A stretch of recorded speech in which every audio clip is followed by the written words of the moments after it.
The war had been going on for 33 years. Commander Jake Morrison stood at the large window of the space station, watching the alien ships move through space like distant stars.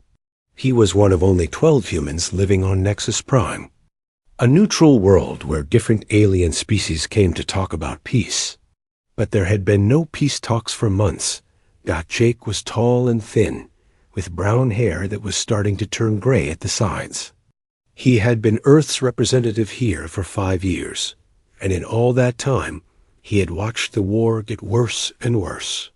The aliens barely noticed him most days.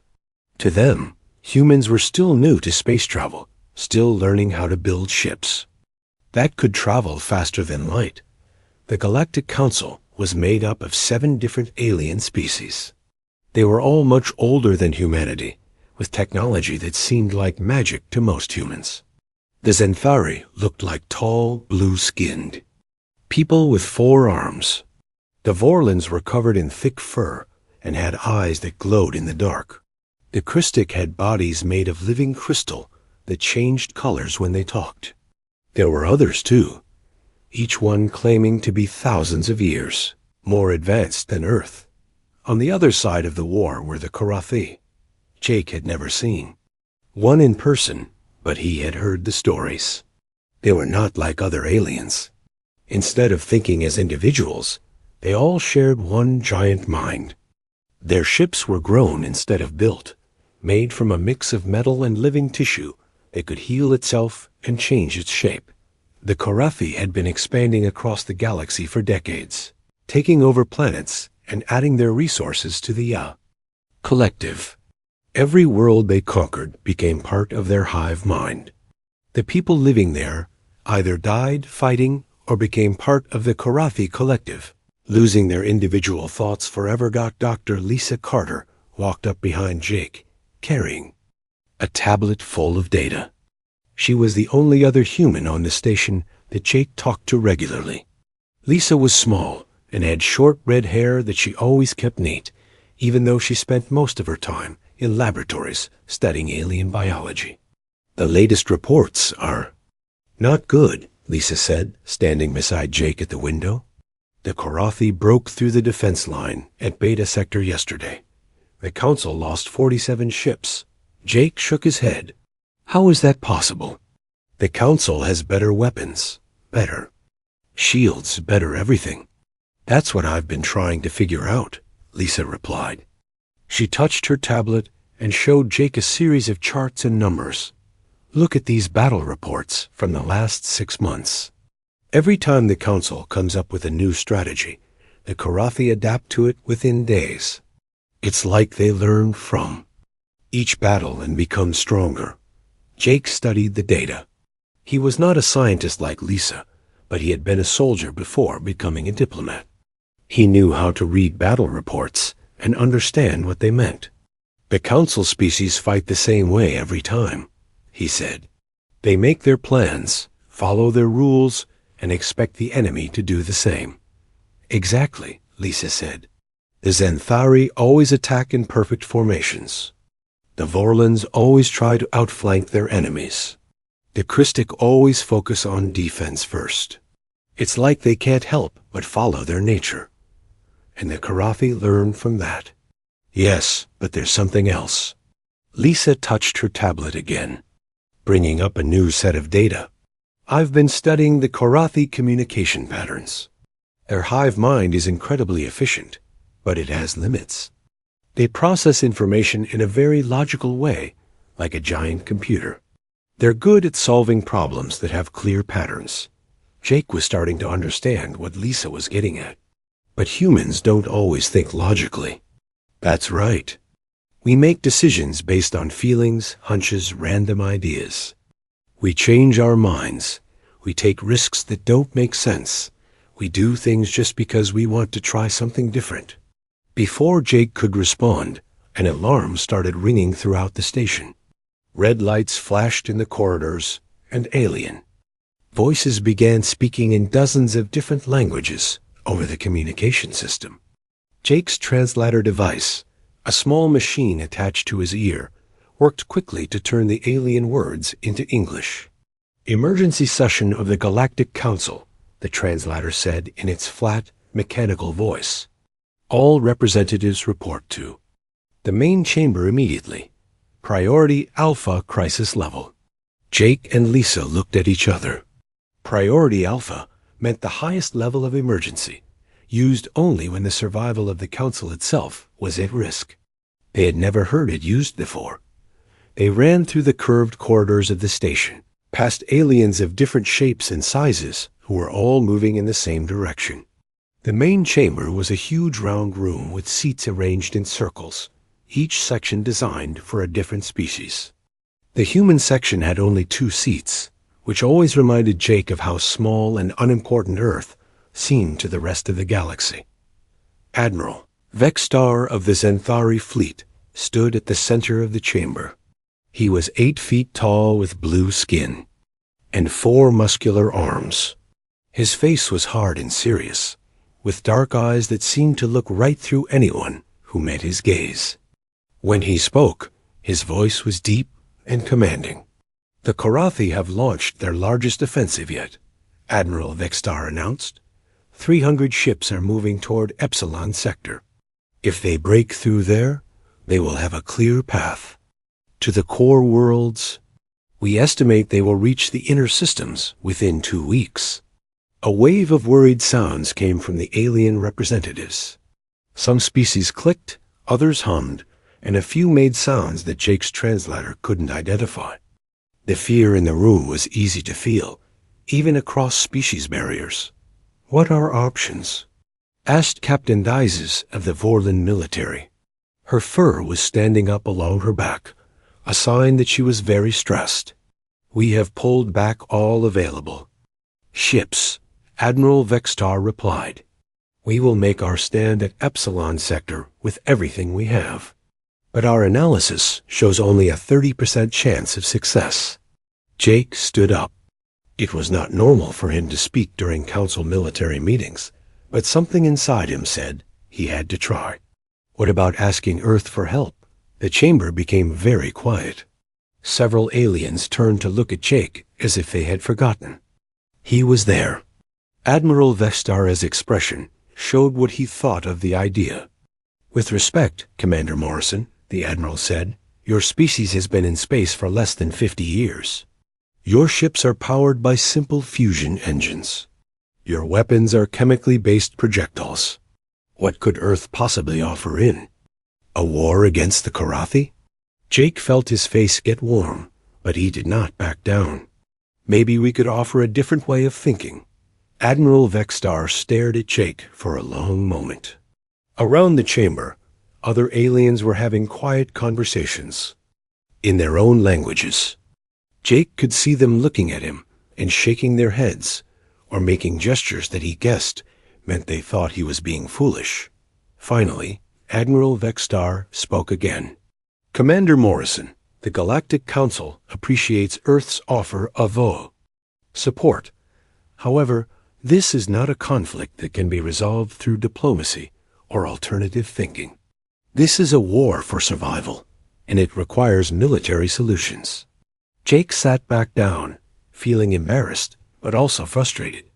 Lisa reached over and touched his arm gently, a small gesture that told him she understood how he felt. As the meeting continued, Jake listened to the aliens discuss their military strategies. They talked about troop movements, weapon upgrades, and defensive positions. Everything they said sounded logical and well-planned, just like the strategies that had been failing for 33 years. When the meeting ended, Jake and Lisa walked back toward their quarters in silence. Finally, Lisa spoke. "You were right to offer," she said. "Maybe it's time someone tried a different approach." Jake nodded, looking out at the stars through another window. Somewhere out there, the Korathi were moving toward the heart of Council space, and the most advanced civilizations in the galaxy were running out of ideas. "I hope someone figures something out soon," Jake said. "Because if the Council falls, Earth will be next." Neither of them knew that in just a few days, everything would change. The war that had seemed hopeless was about to take a turn that no one in the galaxy could have predicted, all because humanity was about to show the universe what it meant to think outside the box. 3 days after the emergency council meeting, Captain Ryan Blake received the most important message of his military career. He was sitting in his small office aboard the U.S. Liberty, Earth's newest warship, when the communication came through on a secure channel. "Captain Blake," the voice said through his speakers, "this is Admiral Chun from Earth Defense Command. You are being reassigned to the Epsilon sector immediately. Pack light and prepare for extended combat operations."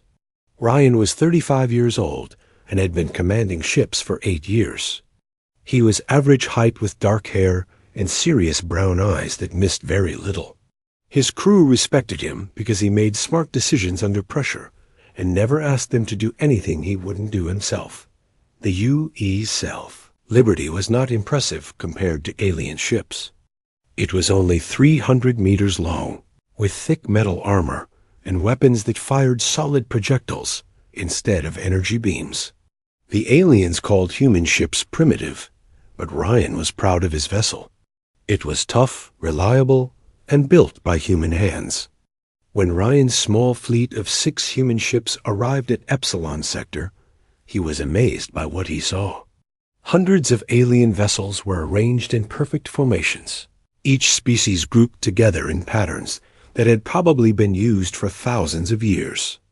The Xanthari ships looked like blue crystals with deadly beauty.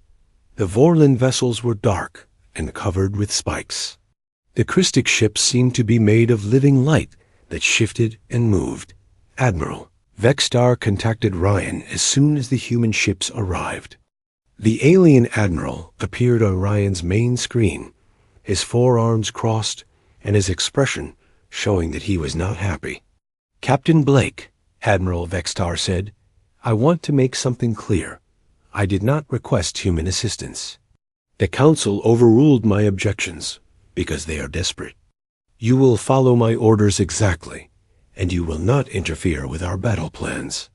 "Understood, Admiral," Ryan replied, keeping his voice respectful but firm. "What are our orders?" "You will remain in the rear guard position, 5,000 kilometers behind the main battle line.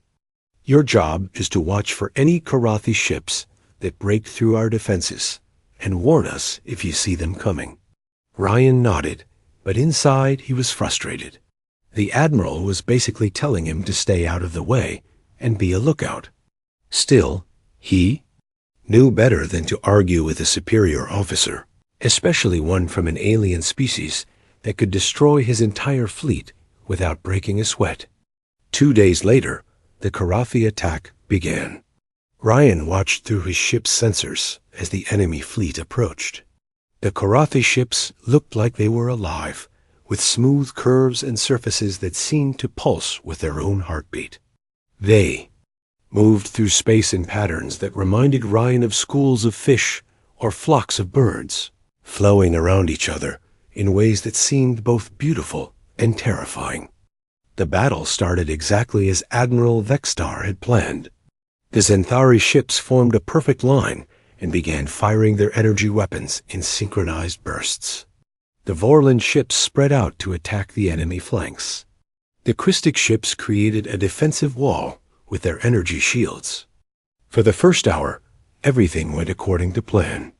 The Council forces were holding their positions and inflicting damage on the Karathi fleet. But then Ryan noticed something that made his stomach tighten with worry. "Lieutenant Johnson." He called to his tactical officer. "Are you seeing what I'm seeing?" Lieutenant Susan Johnson was a sharp young woman with blonde hair and quick eyes. She had been studying the battle patterns on her instruments. "Yes, sir. The Karathi are adapting. Look at Sector 7. Ryan looked at the data she was showing him. The Karathi ships were changing their attack patterns in real time. When new Xanthari fired their synchronized bursts, the Karathi began moving in spirals that made them harder to hit. When the Vorlons tried to flank them, the Karathi split into smaller groups that were harder to surround. "It's like they're learning from every shot fired at them," Lieutenant Johnson said. Within 3 hours, the tide of battle had turned. The Korathi were no longer just defending themselves.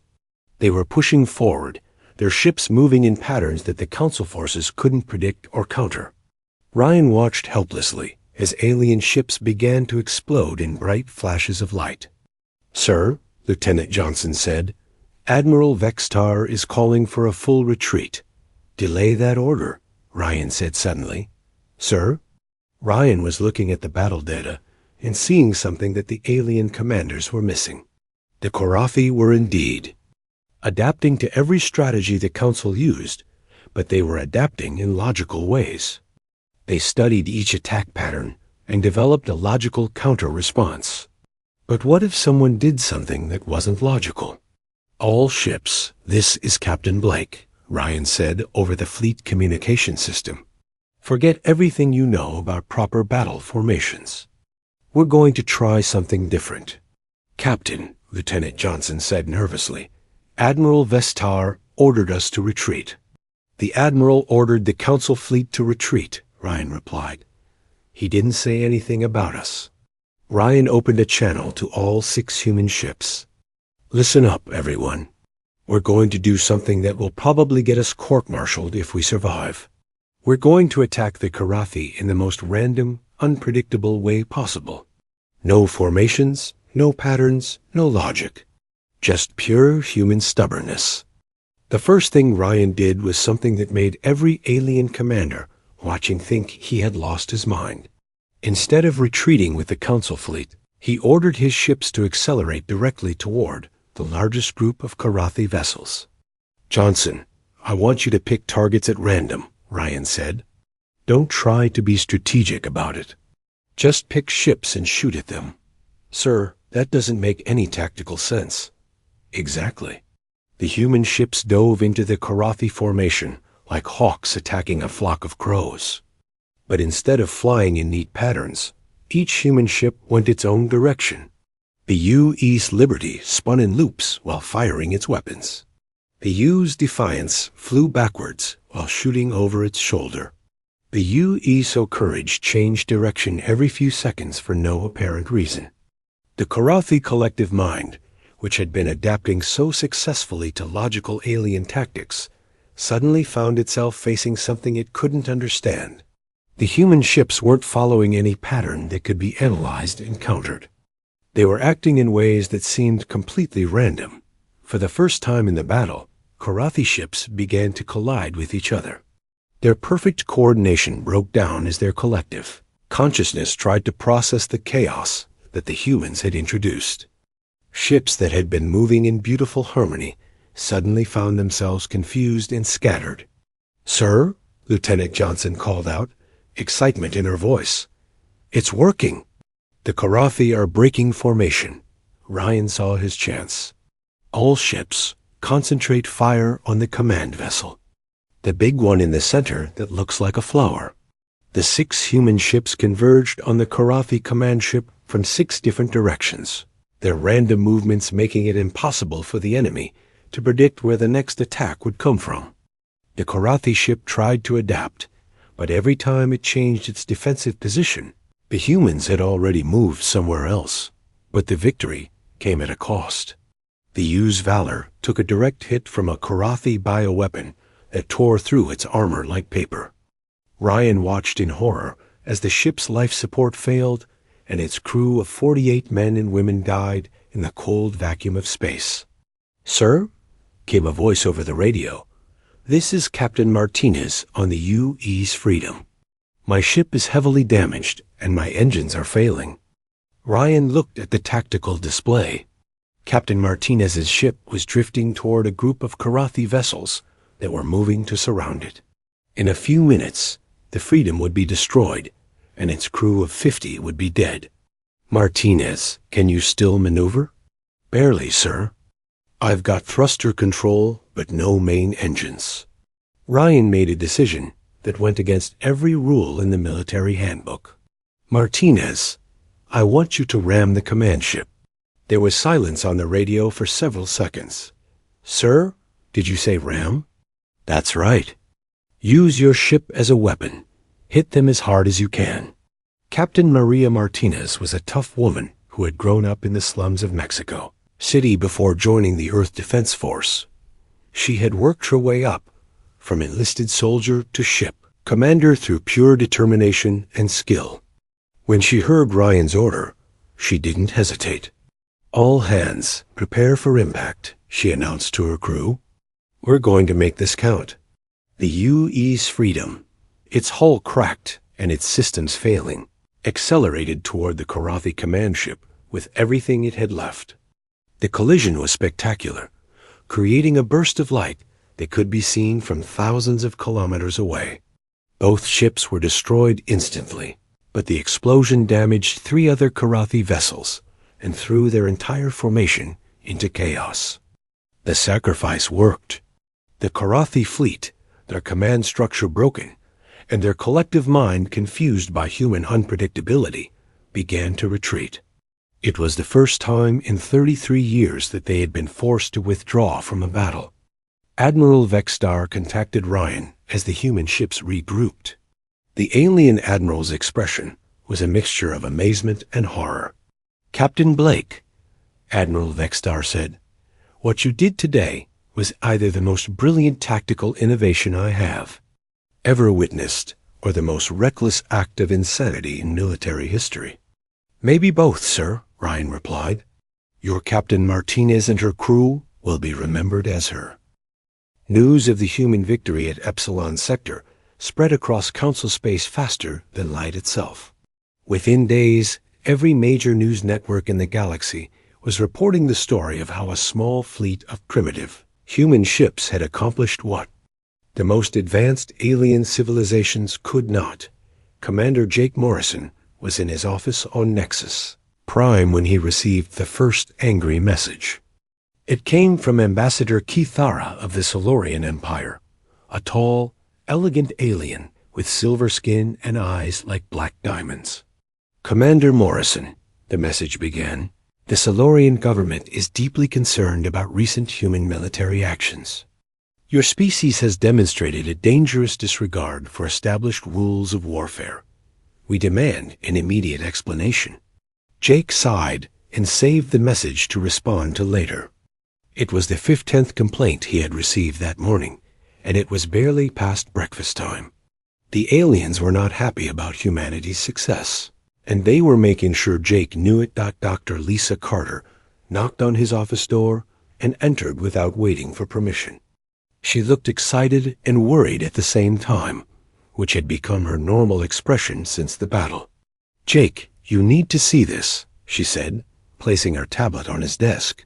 "I've been analyzing the battle data from Epsilon Sector, and I found something amazing." The tablet showed a complex graph with lines and numbers that Jake didn't understand. "What am I looking at?" "This is a map of Karathi neural activity during the battle," Lisa explained. "See these spikes here? Those are decision points where their collective mind was trying to process human tactics. And look at this." She touched the screen and the graph changed, showing new patterns. Every time the humans did something unpredictable, the Karathi neural network experienced what we might call confusion. Their decision-making process slowed down by an average of 37%. Jake studied the data more carefully. So human randomness actually damaged their ability to think? Not damaged, exactly. More like overloaded. The Karathi collective mind is incredibly efficient at processing logical information and making optimal decisions. But when faced with truly random behavior, it has to work much harder to find patterns that don't exist. Before Jake could respond, his communication system beeped with an urgent message. Admiral Vextar appeared on the screen, and for the first time since Jake had known him, the alien commander looked uncertain. "Commander Morrison," Admiral Vextar said, "I need to speak with you about Earth's future involvement in this war." "Of course, Admiral. What can I do for you?" "The High Council has voted to request additional human military units for frontline combat operations. However, there is significant opposition to this decision from several member species." Jake nodded. He had expected this. What kind of opposition? The Silurians believe that human tactics are too dangerous and unpredictable to be trusted with advanced weapons and strategic information. The Moraveks are concerned that humans will cause unnecessary casualties among Council forces. And the Takari worry that human influence will disrupt thousands of years of military tradition. And what do you think, Admiral? Admiral Vextar was quiet for a moment. I think that in 33 years of war, we have never forced the Korathi to retreat from a major engagement until Captain Blake and his fleet arrived. That fact speaks louder than any political concerns. Meanwhile, halfway across the galaxy, Captain Ryan Blake was discovering that victory came with its own problems. He was standing in the briefing room of the Council military station at Kepler Base, surrounded by alien officers who were asking him to explain something that couldn't really be explained. Captain Blake, said General Morvis of the Christic Forces, his crystal body flickering with different colors as he spoke, please describe your tactical doctrine so that we can incorporate it into our standard operating procedures. Ryan looked around the room at the expectant faces. How could he explain that his tactical doctrine was basically to have no doctrine at all? Well, sir, the key is to avoid predictable patterns and maintain tactical flexibility. Yes, but what specific formations should we use? What are the mathematical principles behind your maneuver calculations? There aren't any mathematical principles, Ryan said. We just try to do things that the enemy won't expect. The alien officers looked at each other with confusion. Commander Theises of the Vorlon forces leaned forward. But how do you coordinate? Your units without predetermined formations? We talk to each other, Ryan replied. We watch what's happening and make decisions based on what we see. But that is highly inefficient, General Morvis protested. How do you maintain unit cohesion? Without following established procedures? Ryan was beginning to understand why the aliens had been losing this war for so long. They couldn't imagine fighting without rules, procedures, and predetermined plans. The idea of making decisions during battle based on changing circumstances was completely foreign to them. Back on Earth, the human government was dealing with its own challenges.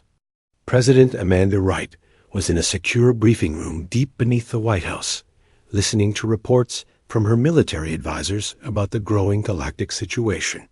Madam President, said General Robert Hayes, we're receiving requests for military support from across Council space.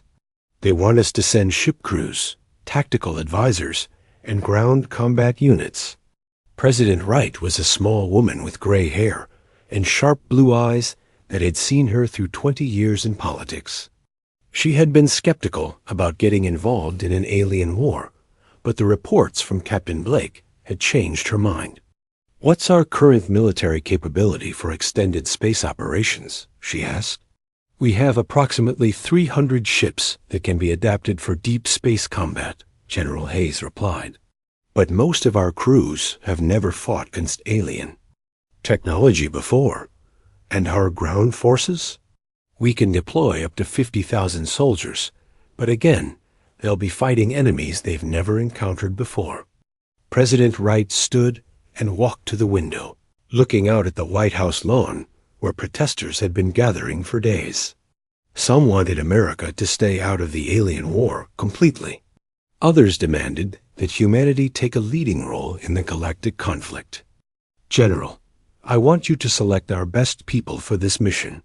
Soldiers who can think on their feet and adapt to new situations quickly. This isn't going to be a conventional war.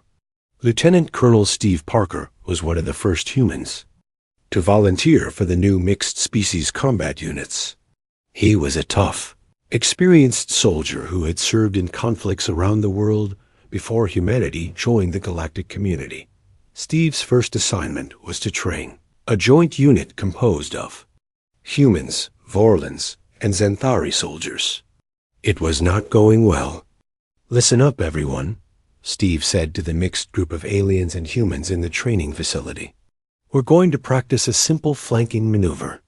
The Zenthari soldiers immediately formed perfect ranks and began moving in precise formation. The Vorlons spread out in their traditional hunting pattern. The humans scattered in different directions, each one finding cover and moving independently toward the target. After 10 minutes, Steve called a halt to the exercise. "Okay, let's talk about what just happened." Sergeant Kexival of the Zenthari raised one of his 4 arms. "Colonel Parker, the human soldiers failed to maintain proper formation discipline, and the Zenthari soldiers telegraphed their movements so clearly that any enemy could have countered them easily," replied Corporal Amy Rodriguez, a tough young woman from Texas who had grown up hunting with her father. The Vorlons moved predictably, according to their species' traditional tactics, added Private Ben Clark, a former gang member from Detroit who had joined the military to turn his life around. Steve nodded. "Everyone's right, and everyone's wrong. We're trying to fight as separate species instead of as a combined unit.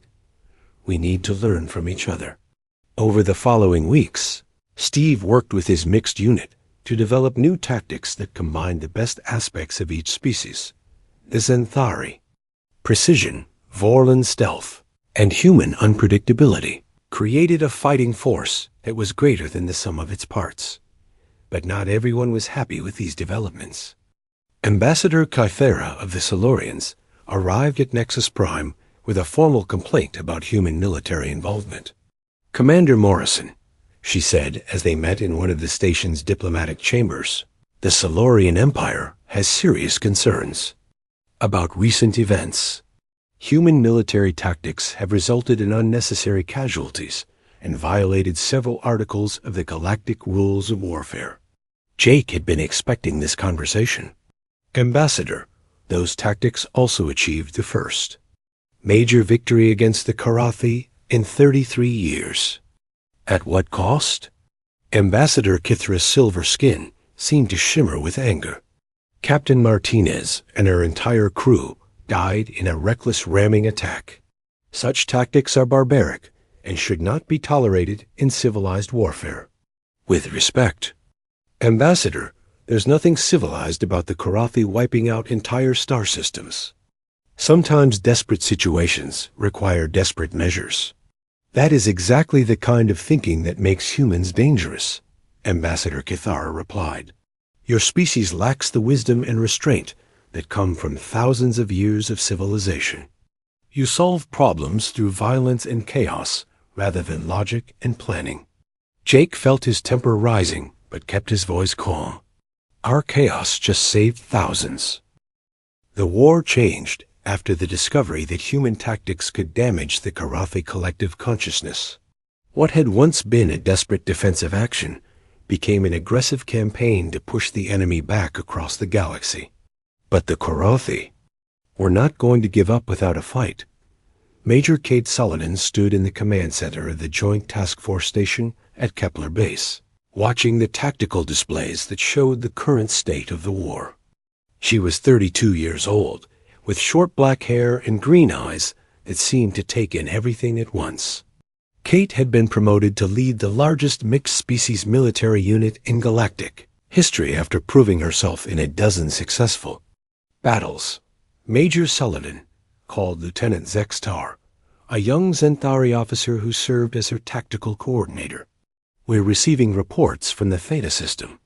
The Karathi have launched a major counterattack."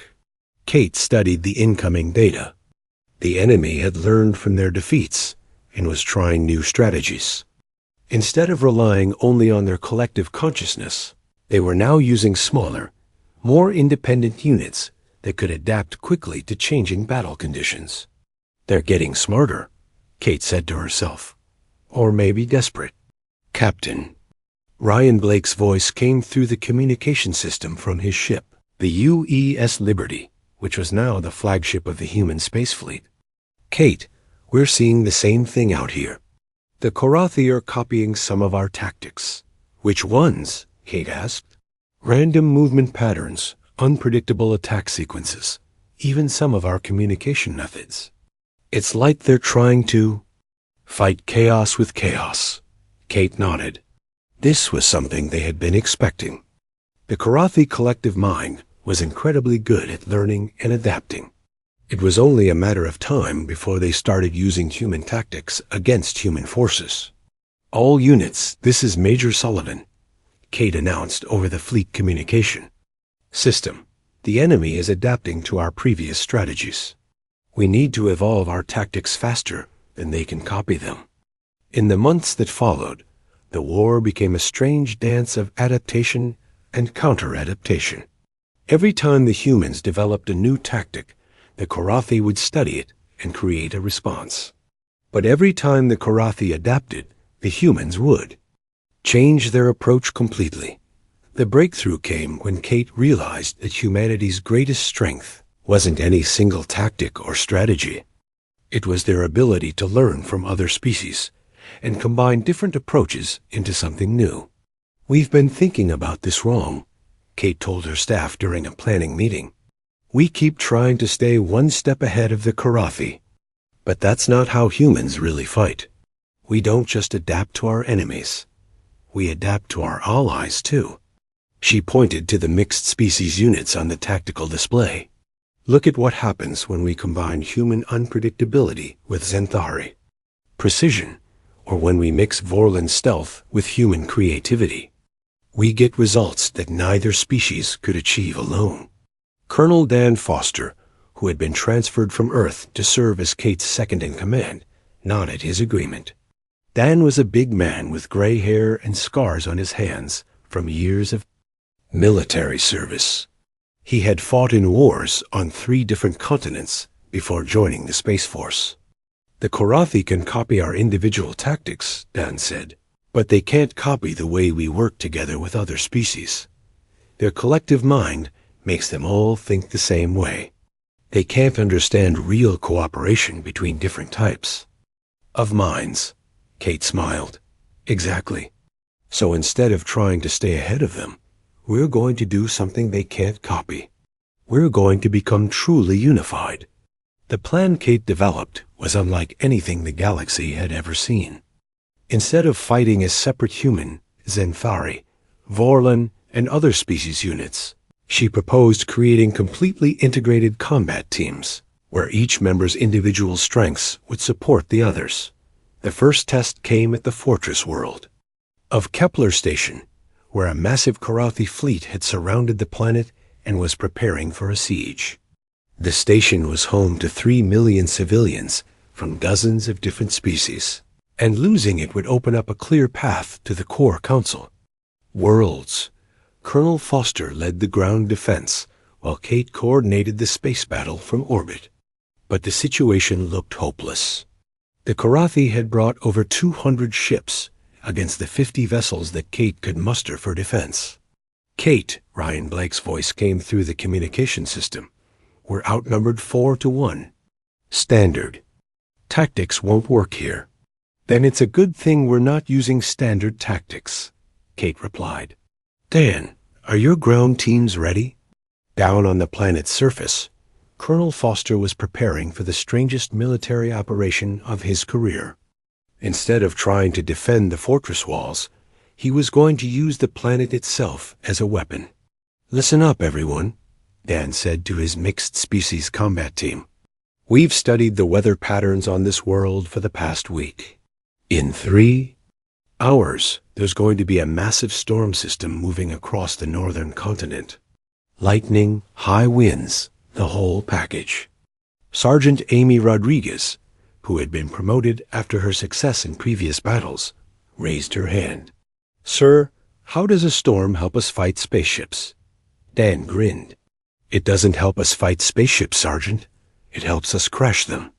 The plan was insane by any logical military standard, but that was exactly why it might work. The fortress world of Kepler Station had a strange electromagnetic field that interacted with its weather systems. During major storms, the planet generated massive electromagnetic pulses that could disrupt electronic systems. "The Karathi ships are partially biological," Dan explained, "but they still rely on electronic systems for navigation and communication. If we can time this right, We can use the planet's natural electromagnetic pulse to blind their entire fleet. Kate's job was to get the Karathi ships positioned exactly where they needed to be when the storm hit. This required her to do something that went against every instinct of military self-preservation. She had to make her fleet look like it was losing. All ships begin a fighting retreat toward the northern continent, Kate ordered. Make it look good, but don't take any unnecessary risks. The human and alien ships began pulling back, firing defensive shots at the pursuing Karathi fleet. 2. The enemy. It looked like the Council forces were being driven back toward the planet's surface in defeat. But Kate was watching the storm system on her weather monitors. The massive electrical disturbance was building strength as it moved across the continent, and the electromagnetic readings were off the charts. Timing is everything, she muttered to herself. On the planet's surface, Dan's ground teams were doing their part. Using a combination of human engineering and alien technology, they had built a series of giant lightning rods across the northern continent. When the storm hit, these rods would channel the electrical energy into the planet's natural electromagnetic field, amplifying the pulse that would be generated. 2 minutes until optimal position. Lieutenant Zexstar reported from his station. Kate watched as the Karathi ships moved into the perfect spot above the northern continent, thinking they were about to deliver the final blow to the retreating Council fleet. 1 minute, Zexstar announced. The storm was directly below the Karathi fleet now, and the first lightning bolts were beginning to strike Dan's lightning rod network. The electromagnetic readings on Kate's instruments were climbing rapidly. 30 seconds. Kate held her breath. Everything depended on the next few moments. 10 seconds. 5, 4, 3, 2, 1. The electromagnetic pulse that erupted from Kepler Station was like nothing anyone had ever seen. It lit up the planet's atmosphere with sheets of electrical energy that could be seen from space. The pulse traveled outward at the speed of light, washing over the Karathi fleet like an invisible wave. Every Karathi ship in the affected area went dark. Their biological hulls continued to pulse with life, but their electronic systems were completely fried. Navigation, communication, weapons, shields, everything stopped working at once. Now, Kate shouted into her communicator. The Council fleet, which had been carefully positioned outside the pulse range, turned and attacked the helpless Karathi vessels. It was like shooting fish in a barrel. Within 2 hours, the entire enemy fleet had been destroyed or captured, but the victory came with an unexpected discovery. When Kate's teams boarded the disabled Karathi ships to take prisoners, they found something that changed everything they thought they knew about the enemy. Kate, you need to get down here. Dan's voice came through her communicator. We found something incredible. Kate took a shuttle down to the surface and met Dan at one of the captured Karathi vessels. The ship looked like a giant flower made of metal and flesh, with corridors that pulsed like arteries and walls that seemed to breathe. Follow me, Dan said, leading her deep into the ship's interior. They walked through passages filled with a strange, warm light until they reached what looked like the ship's control center. But instead of the hive-mind collective consciousness they expected to find, Kate saw something that made her stop in amazement. Individual Karathi beings were sitting at control stations, each one working independently. They looked up when Kate and Dan entered, and their eyes showed something that no one had ever seen in a Karathi before: individual personality. We are no longer connected to the collective, one of the Karathi said in perfect English through Kate's translato. The discovery that individual Karathi could be freed from their collective consciousness changed the entire war.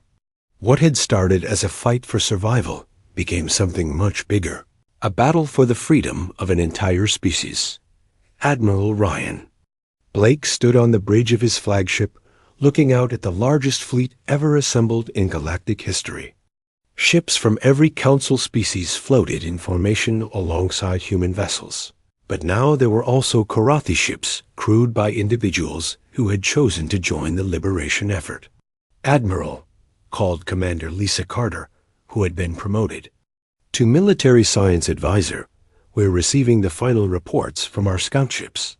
The Karathi home system is heavily defended, just as we expected. Ryan nodded.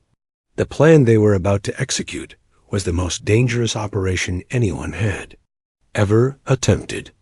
They were going to attack the heart of the Karathi Empire and try to destroy the central collective consciousness that controlled billions of minds across the galaxy. What are we looking at? Ryan asked. Lisa activated her holographic display, showing a three-dimensional map of the Karathi home system. The collective's central node is located on the second planet. It's protected by over 500 ships and multiple planetary defense systems. But the real challenge isn't the military defenses. What do you mean? The central collective has evolved since we started freeing individual Karathi. It knows we're coming, and it's prepared countermeasures specifically designed to resist human tactics. Ryan studied the data. The Karathi had indeed learned from every battle, every strategy, every trick that humans had used. Their defenses were designed to counter unpredictability itself, using multiple backup systems and redundant decision-making processes that could function even when faced with chaos. So our usual approach won't work, Ryan said. No, sir. This time we need something completely different. Major Kate Sullivan's voice came through the communication system from her command ship. Admiral, my ground teams are ready for the final phase of the operation. Kate had been promoted again after her success at Kepler Station and was now in charge of the most unusual military unit ever created. A combined force of humans, aliens, and freed Karathi who would attempt to land on the collective's home world and destroy the central node from within. Kate, Ryan said, are you sure about this plan? We're asking you to do something that's never been tried before. That's what humans do best, sir. Kate replied with a smile in her voice. The plan they had developed was based on an idea that came from an unexpected source. Kethvar, the Karathi individual who had been freed at Kepler Station. He had spent months working with human strategists to understand the collective's weaknesses. The central node is not just a computer, Kethvar had explained during the planning sessions. It is a living entity that has grown over thousands of years. It thinks and feels and fears, just like any individual mind. And like any mind, it can be overwhelmed by experiences it cannot process. The strategy was not to attack the collective with weapons or tactics it could understand and counter. Instead, they would assault it with something that no hive mind could comprehend. True diversity of thought and genuine cooperation between completely different types of beings. Captain Amy Rodriguez, now commanding her own ship after years of battlefield promotions, led the first wave of the attack. Her mixed-species squadron approached the outer defenses of the Karathi home system using a combination of human stealth techniques and alien cloaking technology. Remember, Amy said to her crew over the ship's communication system, we're not trying to break through their defenses. We're trying to confuse them. The squadron began its approach using tactics that seemed to make no sense. Some ships moved in perfect formation, while others flew in random patterns. Some attacked the strongest defensive positions, while others ignored easy targets completely. Some used advanced energy weapons, while others fired simple projectiles. The collective consciousness monitoring the defenses, the attack appeared to be completely chaotic and illogical. Every time it tried to predict what the attackers would do next, they did something different. The collective's decision-making process began to slow down as it devoted more and more resources to analyzing patterns that didn't exist. While the space battle distracted the collective's attention, Kate's ground teams launched from hidden positions throughout the system. But these weren't normal military units. Each team was composed of individuals from different species, who had learned to work together in ways that defied every rule of military organization. Kate herself led a team that included humans, Centauri, Vorlons, Christic, and freed Korathi. They approached the central node facility using underground tunnels that the collective didn't even know existed because they had been built by individual Korathi rebels over the course of decades. "The facility is just ahead," whispered Kethver, who was serving as their guide. "But be warned. As we get closer to the central node, the collective will try to reassert control over any Korathi in our group." Kate looked at the 3 freed Korathi on her team. "Will you be able to resist?" "We will try," said one of them, a being who called itself Morthic. "But if we begin to lose ourselves, you must leave us behind." The facility that housed the central collective was unlike anything the team had ever seen. It was part building, part organism, with walls that pulsed with veins of light and corridors that seemed to breathe. The air itself felt thick with mental energy, and several team members reported feeling dizzy and disoriented. "The collective knows we're here," Kethver said, his voice strained. "I can feel it trying to get into my mind." Kate made a decision. That went against all military protocol. Instead of trying to sneak through the facility, she ordered her team to split up and approach the central node from multiple directions simultaneously. "This is insane," protested Lieutenant Commander James Murphy, a human tactical officer. "We'll lose all unit cohesion." "That's the point," Kate replied. "The collective can track and counter organized military units, but it can't process dozens of individuals all acting independently toward the same goal." The team scattered throughout the facility, each member using their own species' natural abilities and instincts to navigate toward the central node. The humans relied on intuition and improvisation. The Centauri used their natural precision and spatial awareness. The Vorlons employed their hunting instincts. The Christic phases through solid matter using their crystalline bodies. The freed Korathi used their knowledge of the facility's layout. As they got closer to the central node, the collective's attempts to stop them became more desperate. Security systems activated, biological defenders emerged from the walls, and the facility itself began to change its configuration to trap the intruders. But the collective was trying to fight too many different types of thinking at once. Every time it adapted to counter one approach, the others would advance. When it focused on stopping the humans, the aliens would progress. When it tried to recapture the freed Korathi, the humans would find new paths forward. Kate was the first to reach the central chamber, where she found herself face to face with the heart of the collective consciousness. It was not a machine or a computer, but a massive organic brain that filled the entire room. Veins of light pulsed through its surface, and the air hummed with psychic energy.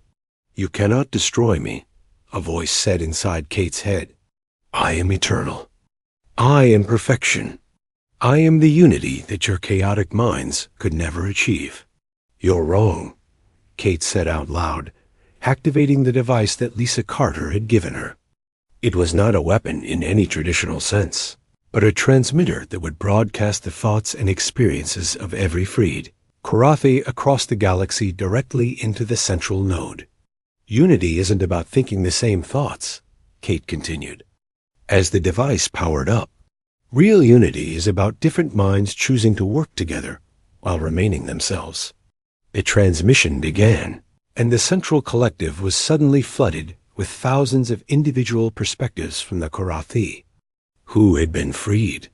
For the first time in its existence, the hive mind experienced what it was like to have personal thoughts, individual dreams, private fears, and unique hopes.